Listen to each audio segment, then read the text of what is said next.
Hello everyone, welcome to my channel. I hope everyone is having a wonderful day. Before starting the video, please go ahead and hit the subscribe button and give this video a like up. After the young and the restless Phyllis spent weeks believing that Sharon had murdered her son's girlfriend, and she really had framed him, there would be no going back to whatever passes for normal for the two of them. Not unless something drastic happened, and as luck would have it, it is happening. Both Phyllis and Sharon have been abducted. Yes, again for Sharon, who somehow survived days chained up in a Wisconsin sewer in sheer party wear, and what happens next largely hinges on them. In the Tuesday, February 25 episode, they have to decide whether or not to put their mutual loathing aside in hopes of escaping their predicament or, well, basically die trying. See also, Sheila and Lauren. Something tells us that Young and Restless isn't going to kill off either Sharon Case or Michelle Stafford's character. But the turn of events may pave the way for future interactions between the frenemies who at times have been downright civil. Hey, they did run Restless style with a who's who of their favorite occasional husbands. As it was, there was nowhere for Phyllis and Sharon to go. Stafford tells TV Insider. Something had to happen from that. There's no way Phyllis is ever going to say, "Oh, let's hope that you hid the bloody towels," and no way that Sharon is going to be awk with not being forgiven and just moving on. When they see each other, it would be difficult, she adds. So I think this story that we're doing really fixes that. Good thing, too, considering Phyllis loves to get a cup of joe at Sharon's coffee house. The air was thick with tension as Sharon Newman hurried through the dimly lit parking garage. She clutched her purse tightly, her heels clicking sharply against the concrete floor. Something felt off. She glanced over her shoulder, half expecting to see a shadow trailing behind her. But all she saw was the flickering light of a dying fluorescent bulb. She wasn't the only one with an uneasy feeling that evening. Across town, Phyllis Summers locked up the Grand Phoenix for the night. Her fingers drummed impatiently against the counter as she waited for the security system to engage. A chill ran down her spine, and she shook it off. Maybe it was just exhaustion, or maybe it was something more.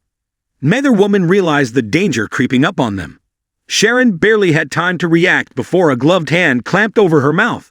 Her scream was muffled as strong arms yanked her backward into the shadows. The world spun as she was shoved into the back of a dark SUV. The last thing she saw before the door slammed shut was the vague silhouette of a man wearing a ski mask. At the same time, Phyllis's instincts screamed at her to turn around. She did, just in time to see a masked figure lunge at her. She threw a punch, her nails raking across her attacker's arm. But it wasn't enough. The force of the blow sent her sprawling onto the cold pavement. Before she could scramble to her feet, she felt the prick of a needle in her neck. The world blurred, then faded into darkness. A splitting headache greeted Phyllis when she came to. Her eyes fluttered open to find herself tied to a chair in what looked like an abandoned warehouse. A single overhead bulb cast eerie shadows against the concrete walls. She groaned, testing the ropes around her wrists. "Oh, you have got to be kidding me," she muttered, already seething. "I don't have time for this." A movement in the corner of the room caught her eye. Her stomach dropped when she saw Sharon, also bound, groggy, and confused. Sharon blinked blearily. "Phyllis," she croaked. "What the hell is happening?" "I was about to ask you the same thing." Before either could say another word, footsteps echoed through the room. A masked man stepped into the light, his voice low and chilling. "Ladies, welcome to your worst nightmare. The ransom demand." Victor Newman slammed his fists on the desk, his face set in a stony glare. The voice on the other end of the call had been clear. Pay up, or Sharon and Phyllis would never be seen again. Nick Newman paced restlessly, his jaw clenched. "We have to do something. We can't just sit here." Jack Abbott, standing nearby, looked just as grim. "This has to be about money. Whoever took them knows their worth." But Victor wasn't convinced. There was something about this that felt personal. "We find them," he ordered, "before it's too late." Back in the warehouse, Phyllis was working a small nail file out of her sleeve.